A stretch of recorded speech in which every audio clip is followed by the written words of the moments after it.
be about a few minutes. Jai Radha Madhava Kunja Bihari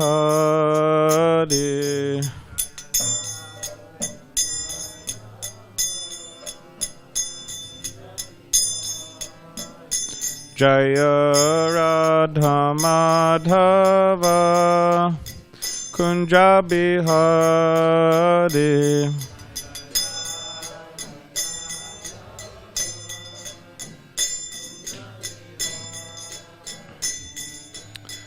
Kopijana Vallabha Girivaradari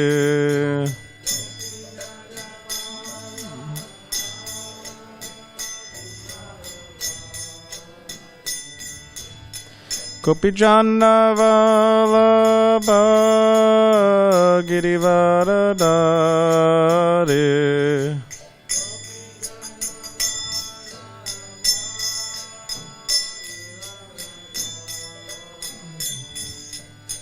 Yashodanandana Braja Janaranjana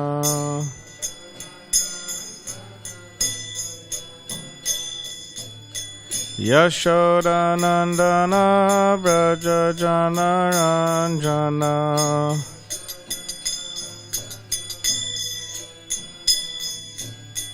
Yamuna Tira Vanachari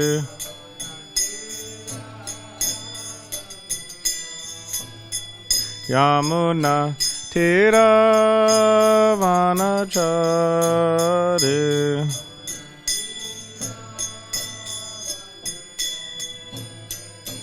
Jaya Radha Madhava Kunja Bihari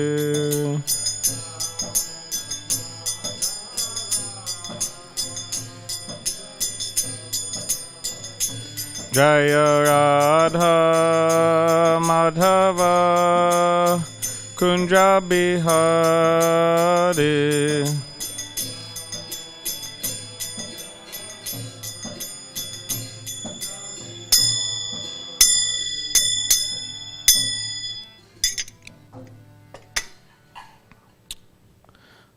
Okay.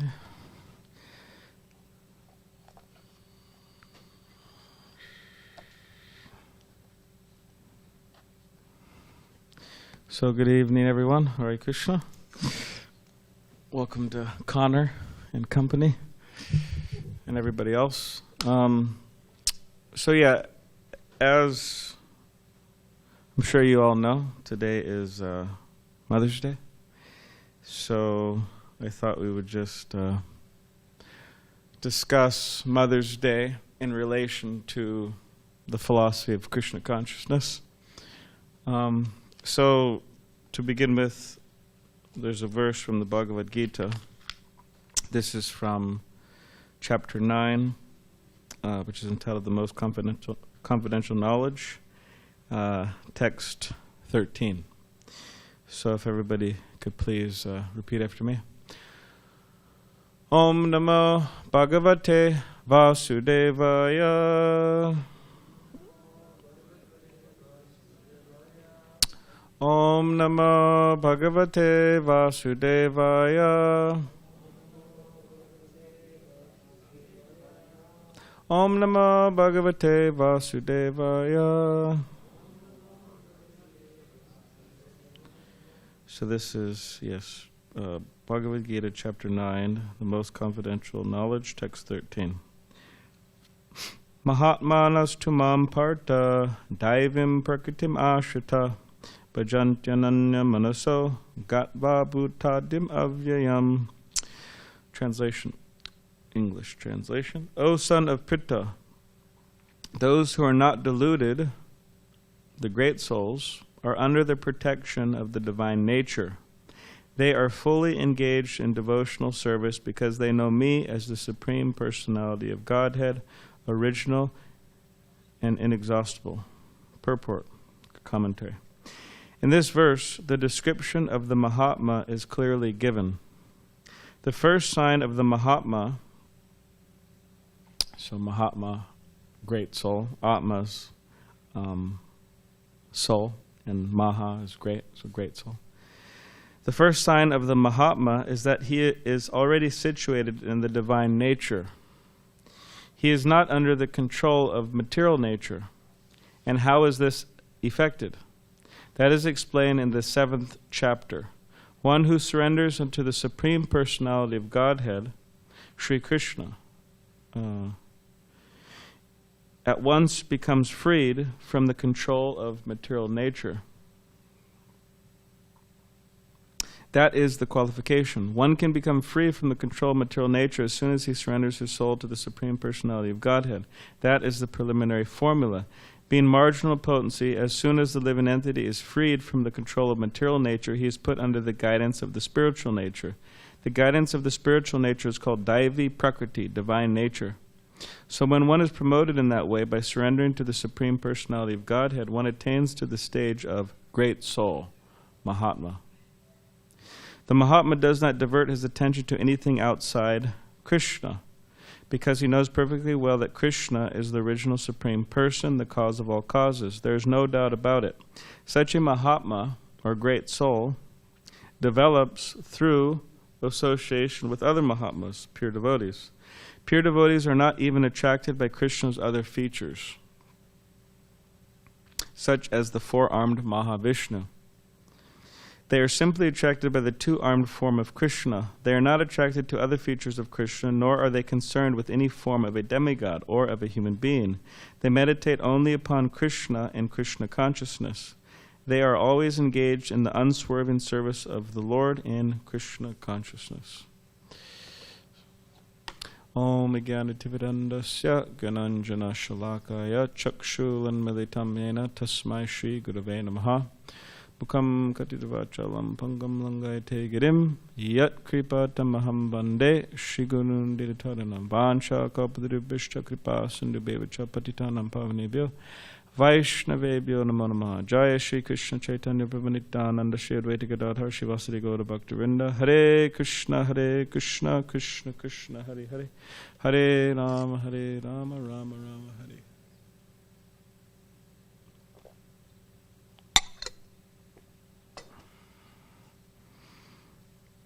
So I'll just read the translation again. O son of Pritha, not son of Prithu, but that's Prithu over there. The son of Prithu would be Janak over there. So not son of Prithu, but son of Pritha.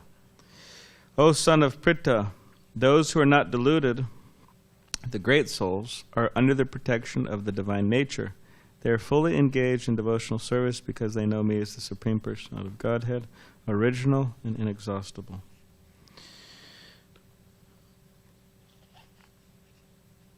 So Srila Prabhupada, the founder of the Hare Krishna movement, he's here next to me. He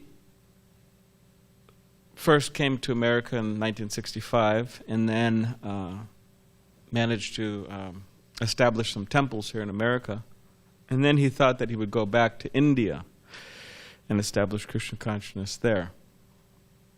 Temples and so on. So he did that. He went back to America, and but coming back, he went back to India. And coming back to India, he brought some of his Western disciples from Europe and America, other places. So Srila Prabhupada was touring India, and he was speaking to thousands of people and building temples, and a lot, the population of India, everyone who would see these Americans and Europeans, they were very surprised, shocked, because the men, they were dressed in these, dhotis and kurtas and chadars, and they had tilak with their shaved heads, and the women were wearing saris. Right? So the people of India at that time never saw that before. So it was a great shock for them. They're happy. So in the course of Srila Prabhupada's tour in India, coming back to India with his disciples, he one time spoke at the house of Mrs. I think the name's pronounced Birla, is it? Yeah, Birla. So at the time, she was her family was one of the most wealthiest family in India. And Srila Prabhupada said about that family, no one could measure their wealth. So quite, had a lot of money. So anyways, Srila Prabhupada, he went and he spoke there at their estate. And but before Srila Prabhupada came to speak there, Mrs. Birla was given a list of different topics to choose from. So, you have different topics. Oh, well, what's the purpose of life? Or how to get free of karma? Or, whatever, different topics. So there's a list about 10 topics. And one of the topics was how to have a successful life. So she picked that one. How to have a successful life. So she wanted Srila Prabhupada to speak on how to have a successful life. Which is amusing because... one reason is because from most people's standard, in terms of a successful life, she was part of one of the most wealthy families in India. So people think, oh, well, she's successful. If she's not successful, who is successful? But still, she thought that she, wanted to become more successful. So anyway, Srila Prabhupada, he went there and he spoke at their house. A lot of visitors were there, and he picked this verse. He spoke on this verse that we just read tonight. Mahatmanas tumam parta daivim prakritim ashrita. That those who are not deluded, the great souls, are under the protection of the divine nature, and they're fully engaged in devotional service because they know me as the Supreme Personality of Godhead, original and inexhaustible. So then Srila Prabhupada went to explain this verse. And he said that the success of life is to transfer ourselves from the protection or the influence of the material energy to the spiritual energy. And the material energy means, by nature, there's some enjoyment in it, but there's a lot of suffering as well. So therefore, to transfer oneself to the spiritual energy, the influence of the spiritual energy means to be reestablished in our natural situation of happiness or bliss, satisfaction. And actually, these are personified. Spiritual energy, material energy, they're personified in certain personalities. The material energy is personified as Durga. Now, of course, I said this one time, and some people, they worship Durga, and I could understand that, and we don't get into that discussion now, but the fact is that material nature, material energy is personified as Durga. Now, if you see pictures of Durga, she rides what's her mode of transportation? Tiger. Tiger. So she's on a tiger.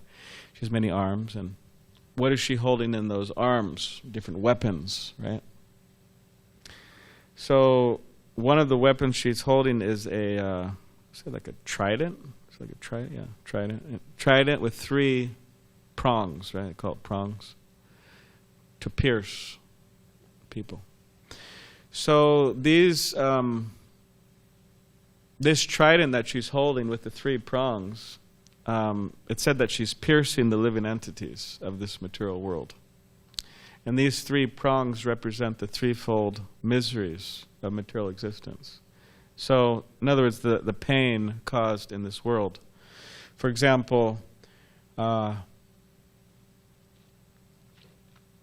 what's an example? For example, bodily pain, right? There's some pain in our knee, or there's some pain in our whatever, our arm, or there's so much pain, our tooth or something. So this is part of the threefold miseries. And there's pain caused by other living entities, right? Go to work and boss isn't so nice, or whatever. We get in a fight with our family, a little quarrel or something, or we get in a fight with our brother and our sister. Just joking. I know you two get along, right? Huh? Not all the time. Sometimes. That's natural, though. I don't know if that's in the category of like the threefold miseries. It's kind of like natural, brotherly, sisterly affection displayed in quarreling ways sometimes. But anyways, there's pain caused from other living entities. We could say the boss or something, or somebody hits our car. Our car's parked on the side of a street, and then we go and we sleep at night. Then we come out, and somebody's hit our car, and just like no note was left or anything, just left. Took off, hit and run. That happened right here. Actually, there's a devotee living in the temple, Radha Krishna, and he had a car from his previous work and all that, so he brought it to the temple. And anyways, he came in the morning, and somebody like broke the window to his car, and they stole his passport and all these things. So suffering caused by other living entities. And then there's the body, and then there's the mind, and then there's from natural disturbances, right? Too much rain, things are flooding, or it gets very cold, the pipes can't get water or electricity, or fires, right? Like I heard recently, or some time ago in Santa Barbara, there's big fires, or in that area. There's big fires, and then that burned all the vegetation.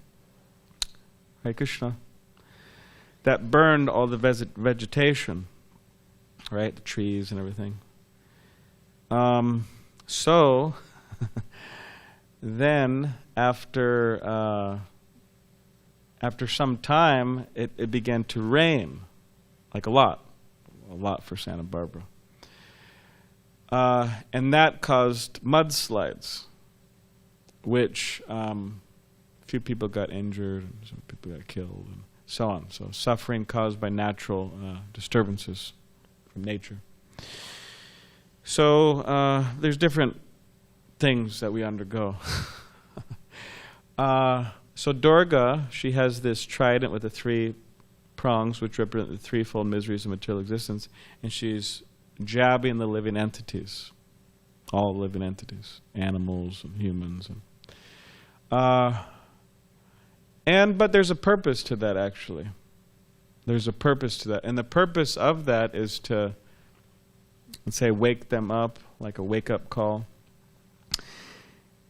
Because a lot of times when people suffer, when they struggle, then that's when they start to inquire, and that's when they get a little bit more sincere about their spiritual practices, kind of. So Durga is turning up the heat, you could say. Until people fully surrender to Krishna, then those threefold miseries will be there.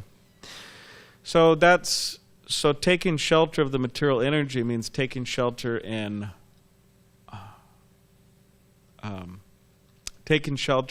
non-godly or ungodly things, or like people say, devilish delights. Means things that have nothing to do with God consciousness. Materialism, rampant materialism, or hedonism. So therefore, we wonder why there's a lot of suffering in the world. That's why. Now, this verse is saying, take shelter of the divine energy. And who is that personified by? That's personified by Srimati Radharani, who's here on the altar. And if you see, she's standing near Krishna on the altar here, Radha Giridhari. She has her hand up like this, mudra. Mudra has different meanings.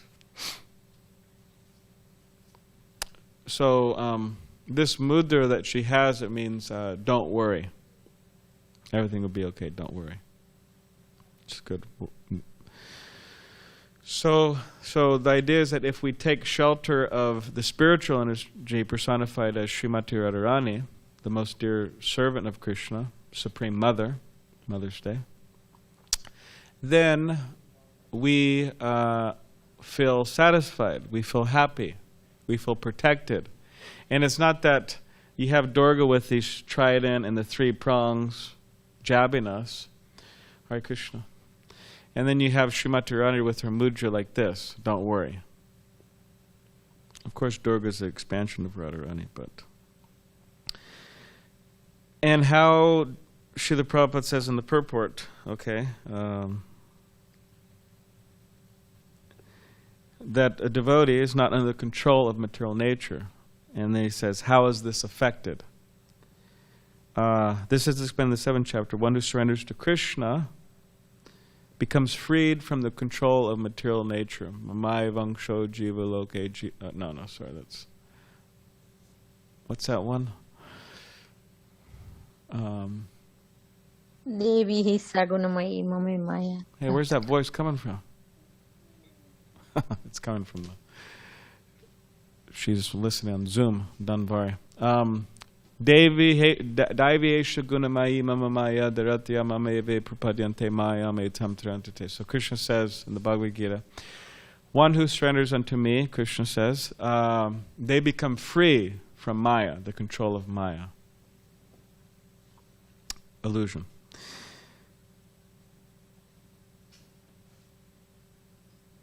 And that's the formula to become free. We have to take shelter of the divine nature. So the divine nature means surrender to Krishna, which means becoming a devotee. Man mana bhava bhakto madhyaji mam namaskuru. So they should bow down to me, worship me, think of me, offer everything to me in this way, become devoted to me, right? Become a devotee, Krishna conscious.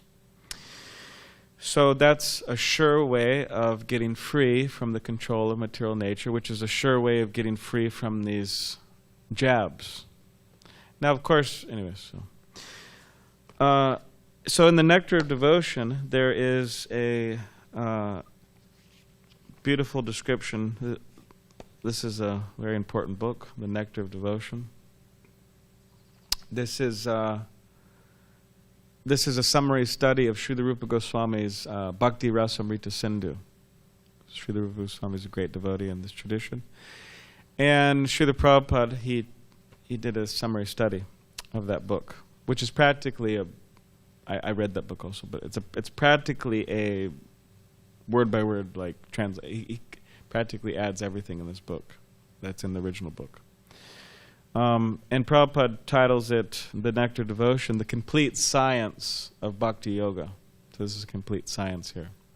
So Rupa Goswami, he went through all these Vedic literatures, all of these scriptures, and he boiled it all down, he added into this book here. It's a very powerful book. So in this book, the qualities of Krishna are explained, 64 qualities, and one is quality of Krishna, the Supreme Personality of Godhead, is that he is compassionate. And as devotees like to bring up, because devotees like to bring it up so much, I'm not going to bring it up. So I'm not going to bring it up, so just... But he's compassionate, all compassionate. And therefore he cares for everyone, and he is merciful in that he doesn't make people suffer unnecessarily, what to speak of eternally. So I'll just read this short description of compassionate. It says, a person who is unable to bear another's distress is called compassionate. Krishna's compassion for distressed persons was exhibited when he released all of the kings imprisoned by Magadendra. While dying, Grandfather Bhishma prayed to Krishna and described him as the sun, which eradicated darkness. The kings imprisoned by Magadendra were put into dark cells, and when Krishna appeared there, the darkness immediately disappeared, just as if the sun had risen. In other words, although Magadendra was able to imprison so many kings, upon the appearance of Krishna, they were all released. Krishna released the kings out of his sincere compassion for them. Now, more to the point here.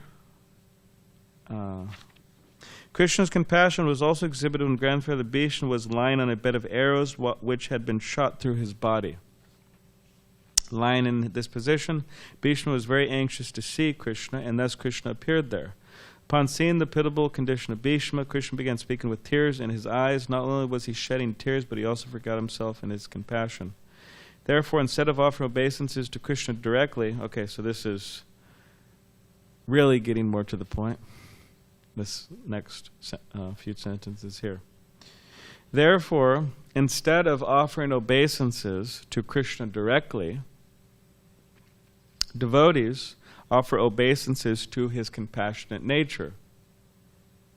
Actually, because Krishna is the Supreme Personality of Godhead, it's very difficult to approach him. But the devotees, taking advantage of his compassionate nature, which is represented by Radharani, always pray to Radharani for Krishna's compassion. So Radharani, the Supreme Mother, Krishna's consort, devotees, understanding her supreme compassionate nature, they always pray to her. To Radharani, always pray to Radharani for Krishna's compassion. Why? Because it's very difficult to approach Krishna, but through Radharani it becomes easy. And we have the example of Srila Prabhupada. He was once in front of the deities. Of course, I'm sure he did it all the time, but he was once before the deities, and devotees, they asked him, "Oh, Srila Prabhupada, what are you praying for? What are you praying for?" Because he was, praying before Radha Krishna, and disciples, they asked all types of stuff. So they asked him, because it's a bit of a personal question, actually. At least that's my conception. If somebody's very fervently praying before the deities and you kind of come up, "Hey, what are you praying for?" It's kind of personal, in my opinion. But anyway, so they came up and asked him, and Srila Prabhupada very kindly answered him. And he said, "I'm praying to Radharani that I don't fall down." Means fall down is a term that means I don't give up Krishna consciousness, or I don't fall into illusion, or I don't give up my principles. So I'm praying to Srimati Radharani that she protects me. In other words, that I stay very safely situated under her shelter. So he said, "That's what I'm praying for." And then the disciple, he said, "Well, but you're such a great devotee." Jai, Shishi Gaurnitai ki Jai.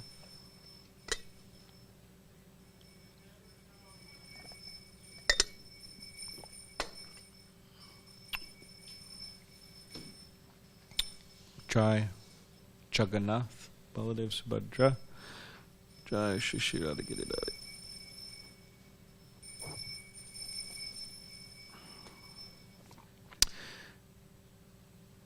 So they said, "You're such a great devotee. So why you can't fall down. You can't fall down because you're such a great devotee. Your mind," the implication is, your mind is so fixed, so concentrated, like it's concreted. I don't know if that's a word. It's concreted. Is it a word? On Krishna's lotus feet. It cannot be removed. It's like your consciousness is engraved. I don't know if that really makes sense, but they have a saying like stone. It's written in stone. Of course you could probably remove it, but if no one touches it, you can't remove it. It's written in stone. Anyways, you could go with example, but you're so fixed. So you can fall down. And then Srila Prabhupada said, "Yes, I can't fall down. And the reason being because I'm always praying that I won't fall down. I'm always in a prayerful mood. I'm always praying to Srimati Radharani to protect me. And therefore my position is secure. And that is why it's secure. But if I wouldn't pray, implication is, then not secure." So that's what he was praying for. So here in the Nectar Devotion, Srila Prabhupada is explaining that to us, that devotees, they pray to Krishna's compassionate nature represented by Srimati Radharani, the Supreme Mother. Mother's Day, right? For Krishna's mercy.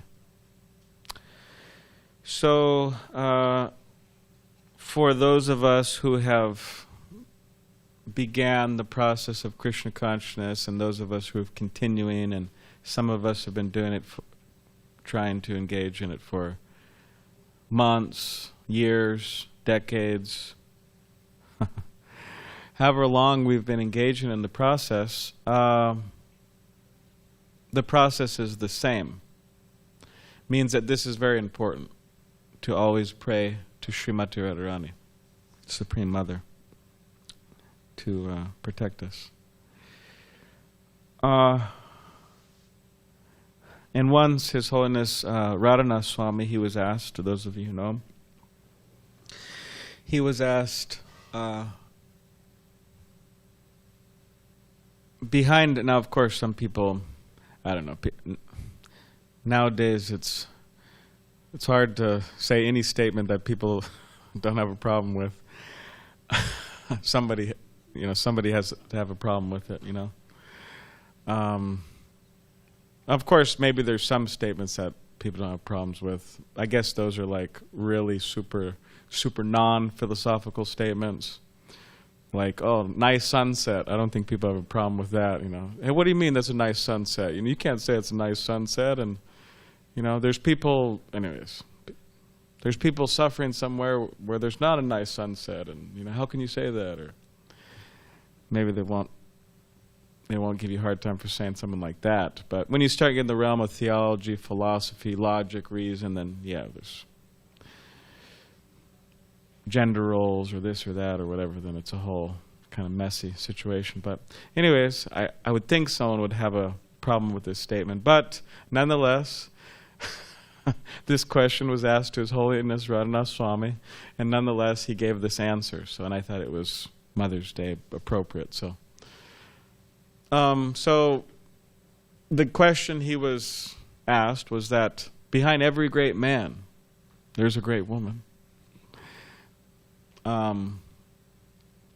Generally, there's a great woman. So, but with you, how is that? Because, you know, you're a brahmachari, means you're a student monk, and then for many years, and then you're a teacher monk for many years. So how does this, how will this statement relate to you? And he said, yeah, that's true. It's maybe hard to see how that may relate to me, but he said, he said the answer that he gave was the person or the woman behind me was Srimati Radharani. He said that. So in other words, that was she's his inspiration, and actually she's inspiration for all devotees. Should be, and is actually the inspiration for all devotees.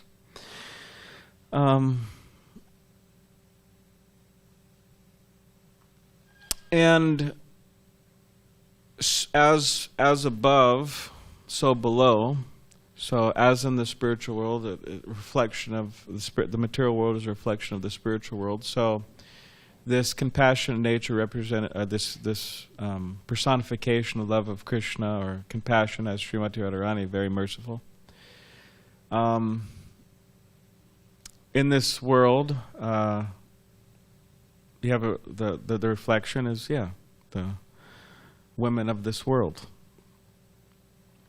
Now, of course, for the women of this world, for their real nature, compassionate nature to manifest, and even for a man's compassionate nature, or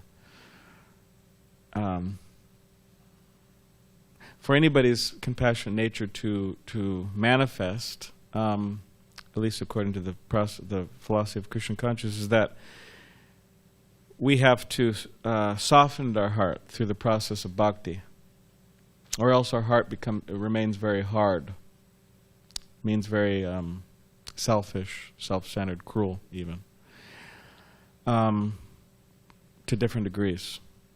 So we need a soft heart. So But at least we have that experience. Those who are fortunate to have good mothers, they have that soft hearted nature, which is very important and very most essential, practically speaking, for the development of a child's consciousness. Actually, that affection. And I know some good mothers that I could think of. My mother, she's good. And I'm also thinking of my sister. She's also a really good mother. I think Macy and Amanda, they're both good. Macy's coming to my mind because she's just so she's just so attached to her son. It's hard to actually. I can't actually understand how attached she is, and he's attached to her. And they have some inclination towards Krishna consciousness too, and he chants Hare Krishna, the boy, and my mother's also encouraging him. But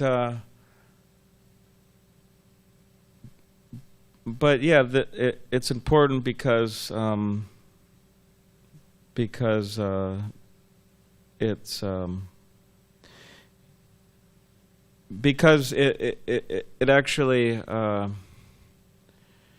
actually hinting at the intrinsic nature of our very selves. The love between because Mother's Day, the love between a mother and a son or daughter, good mother and good son and daughter. It's hinting at the intrinsic nature of our very self. And how is that? Because Srila Prabhupada said the purest love we could find in this world, hard to find, but is between a mother and a child. So, in other words, selflessness that a mother has for their children. Just like Bhajanarayan Swami, he's out there in the lobby. He gave the example of his mother and how they would go to the beach, right, when growing up, and whatever, have their peanut butter and jelly sandwich, a very American classic, right? They have that in Russia, peanut butter and jelly sandwich.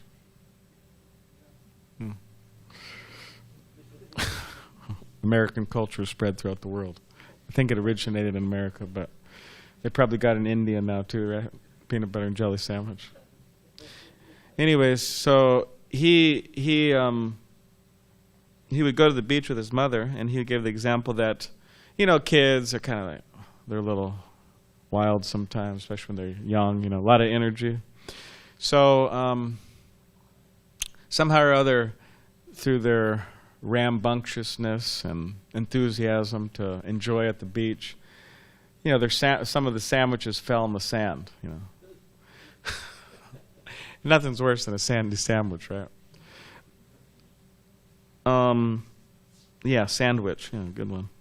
Was that you? You said that? Good one. Sandwich. Yeah, good one. So, it's inedible. It's like, what's the point? Just throw it in the trash, Feed it to the seagulls or something. Like Suresh likes feeding bread to seagulls, but so he was explaining that happened, and then he was explaining that that his mother said, "Okay, well, hey, you guys, you messed up your sandwich. So here, take my sandwich. So not a big deal. Just take my sandwich." So of course it's a small example, but it's a little example of selflessness. That the mother, she doesn't care. Oh, well, I'm going to be hungry, or I skipped breakfast because I was busy, getting you guys ready. But she doesn't care. Okay, I'll eat later. That's not a big deal. Just feed my kids. So and there's so many examples. There's a small example, but there's so many examples of selfless nature. Like there is this, I'll give you one example of, there is this, my friend, he's a devotee, I won't tell you his name. But he's a devotee, and his mother's a devotee too. They're from America. And, this devotee, like a checkered background. It wasn't exactly easy for him to take to the process of Krishna consciousness. He was involved in drugs and a number of other things. Not just drugs, but a number of other things. Just a really checkered background, and in and out of jail, prison, and really struggling individual. And his mother was just like so kind, to the point where people think, oh God, like come on, this guy's a mess, and why do you keep on? She would provide him, he gets out of jail, and she would provide him his own debit card, and hey, you make sure you use this, I want to take care of you, and just like on and on and on. And it's just shocking, actually, how much she extended herself to him, despite his just being a complete nonsense. Everybody else rejected him practically.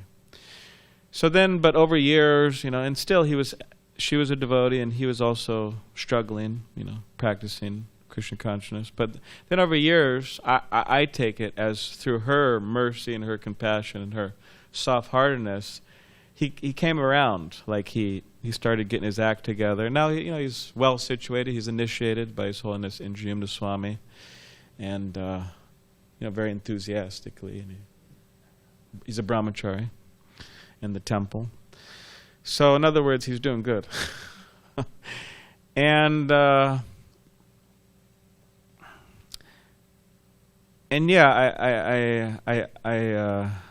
I think that's due to his mother's mercy. Because everybody else rejected him, and then if she rejected him, it'd just be like, oh, well, everybody rejected me, and okay, let me just continue full throttle to my, self-destruction. And then, of course, you have, in so many ways, women save men, actually. Like wives also, they're also, anyways. So, so therefore, Srila Prabhupada said, in spreading Krishna consciousness, we have to have the courage of a British soldier, which I was going to look up some examples of the courage of a British soldier, but I didn't do that. But maybe another time. But these guys were like fearless, and some people would say maybe even foolish.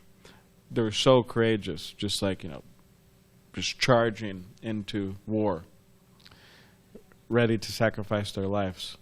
So the the courage of a British soldier, and he said the heart of a Bengali mother, which there's interesting in the examples given of Bengali mother, but in other words, like really super compassionate, Bengali mother. And just to give the idea of the mercy of Chaitanya Mahaprabhu, or the soft-heartedness of Chaitanya Mahaprabhu, says that he is more merciful than thousands, millions of mothers. And of course, this is written, Chaitanya Mahaprabhu appeared in West Bengal, so we could take it as Bengali mothers. So think about thousands and millions of Bengali mothers, their hearts, and how soft they are and how much they care for their children. So Chaitanya Mahaprabhu is millions more merciful than millions of them. So,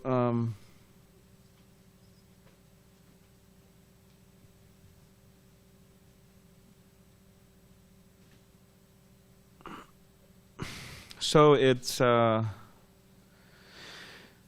but of course, there's all this glorification we could give to mothers. We should, but also it's an important it's an important responsibility that a mother or father has, in that they're responsible to try to be a good example for their children and try to help them be good devotees, good Krishna conscious individuals. And it's a great responsibility in that even it's said that for the mother, she is said to be Adi Guru, which means the first guru of the children. But even though she's the Adi Guru, I mean, still the example has to be set, throughout one's life. So, anyways, these are just some reflections on Mother's Day. So, does anybody have any comments or questions? Tyler or okay, we have a mic.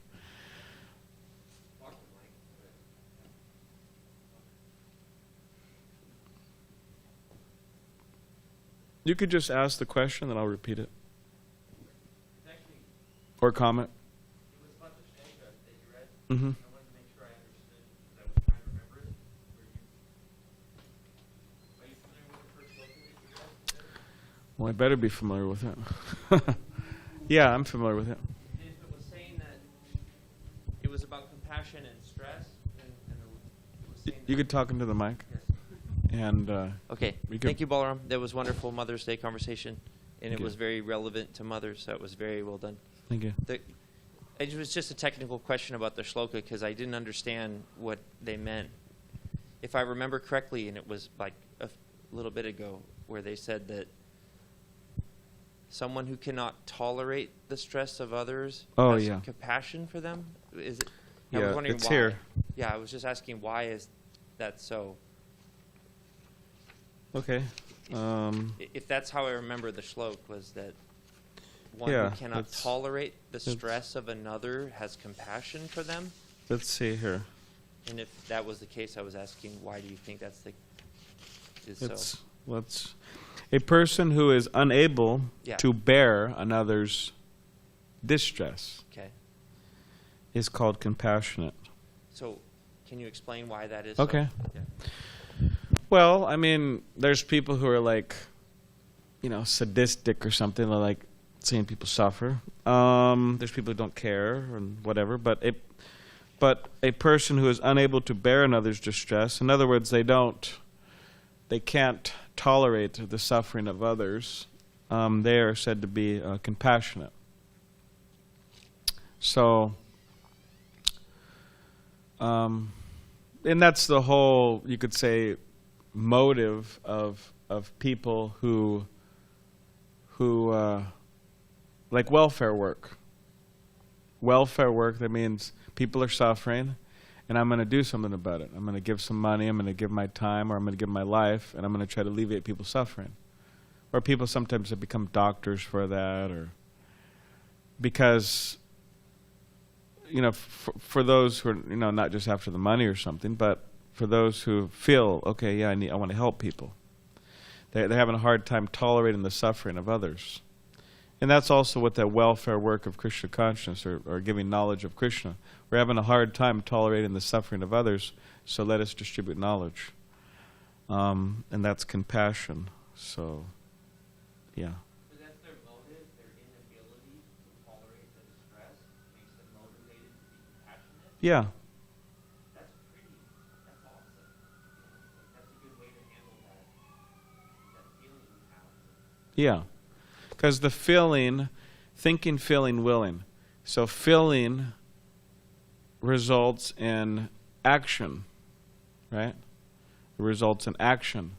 So if I feel angry and I don't control, or I don't, anyways. If somebody feels angry and they don't control their anger, right, or get rid of it, then that manifests into action. Means they go, punch a wall or whatever stupid other thing people do when they're angry. It's really stupid to punch a wall. You know why? Because it hurts your hand. Better like take a jog or something, or I don't know, do some yoga or chant Hare Krishna. Different ways to deal with anger, but so yeah, thinking, feeling, willing. So if we're seeing that people are suffering and we're feeling that, however you would feel that, then that will lead to action. Okay, let me do something. Let me, give some money towards welfare work, or give some money towards distribution of Srila Prabhupada's books. Sponsor some books, so people pass them out or something. Or do something to help people. Yeah, and that these different sentiments arise from clear consciousness. Like, for example, from unclear consciousness comes unclear thinking, and from unclear thinking comes the difficulty to know, which direction to go, right? And then, yeah. But if we have clear consciousness, then we have clear thinking, and then we have a clear path, and we know how to progress towards that path. Everything's clear. So if we're able to clear our consciousness by the practice of Krishna consciousness, then certain sentiments will develop that are normal and natural and healthy, rather than having a bunch of static in our consciousness, a bunch of other things. So, anyways, what I just told you, the last part, clear thinking, all that. I said it last night to somebody, but I thought last night it sounded a lot better. So I didn't think it sounded so good now. But anyways, hopefully, I don't know, maybe that satisfies. Yes, can you pass her the mic? She's just wondering when the curtain is going to open. Can you see Krishna? Yeah, we came to see Krishna. Yeah, they closed it at 7. Usually 7:30 you do that. That's why we. Yeah, it's 5:30 to 6:30. It's open. I mean, it's they're having kirtan. Then 6:30 to the class starts, and then at 7 they close on Sundays. Oh. Because But- last time I came 7:30. But maybe there could be some Yeah, we cannot see at all. special darshan for you a little later. Wow. They could open. Maybe they could open the curtain a little bit for you. No, with your blessing, maybe we can see. All right. Does anybody have any other comment or question? Yes, Connor. So you said it was a thinking, like, or seeing, thinking, doing, or what was it? Thinking, and we think, right? And then we're feel. We start to feel, oh yeah, yeah. And then willing. Yeah, we. Willing. Okay, yeah. But what about doing? Because, like, what if you're willing, but, like, you don't have the means to do it? Yeah. Like, Well- a lot of homeless people ask me for money all the time, and if I gave them all what they wanted and what they deserved, then I would be in the same situation. And not like, so, it's there's a tent city downtown. Like, Yeah. people need help. Yeah. Yeah, I mean, there's like different levels to helping. Naturally, a good person wants to help, but there's different levels. There's like you could feed somebody, you could whatever, give them some clothes, give them something to help them materially. But our Srila Prabhupada, he would emphasize helping people spiritually. And he would say that this over like addiction and absorption to helping people materially, like that's the only thing people do. It's like somebody's drowning out in the Pacific Ocean. But what if they're drowning and I can't swim? Well, yeah, I'll explain. So they're drowning out in the ocean, right? And let's say theoretically you can swim. Now you go out there, and you grab their coat. Somehow or other, they're wearing their coat out there. So you grab their coat, and then you bring it back. You say, "Oh look, I got the coat. And the guy's out there drowning. So in other words, focusing on the material body, taking care of the material body, it's like the coat, of the soul. But we need to feed the soul. we need to educate people spiritually. 'Cause that's really the source of all suffering. Like, why is there so much greed in the world to the degree that a lot of people don't have enough? There's plenty of money, there's plenty of resources, there's plenty of everything, actually. It's called the myth of scarcity. There's actually plenty of everything. Krishna arranges it like that. But because of greedy humans that don't know how to, that aren't merciful, and they don't know, then it seems like there's a scarcity, but it's actually not. We could feed everybody in the world. We could, everybody, Also through education, people learn how to. Anyways, it's a little bit of a mess, but but through the propagation of spiritual knowledge, people, everything's taken care of, materially and spiritually, both. So that's actually the fault, actually, that people just focus on material welfare work and they neglect spiritual. But spiritual includes material. But if you don't know how to swim, then don't go try to save someone. But, it's the right thing to do. But if you drown in the process too, then yeah, if someone's sinking in quicksand, which I don't know so much about quicksand, but I always hear about it. Oh, quicksand, somebody's drowning in quicksand, but where is quicksand? And anyways, huh? And the people, I guess people actually die from it sometimes.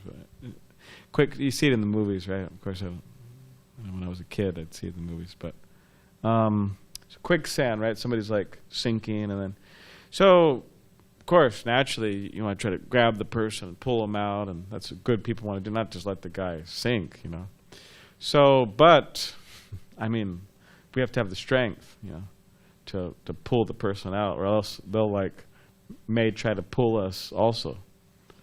So, of course, that has to be a pretty mean person. They're like in quicksand. They're like, you come to help them, and then you're trying to pull them out, but you don't have enough strength, and they're just like, hey, well, you can't help me out, so you're going to come with me.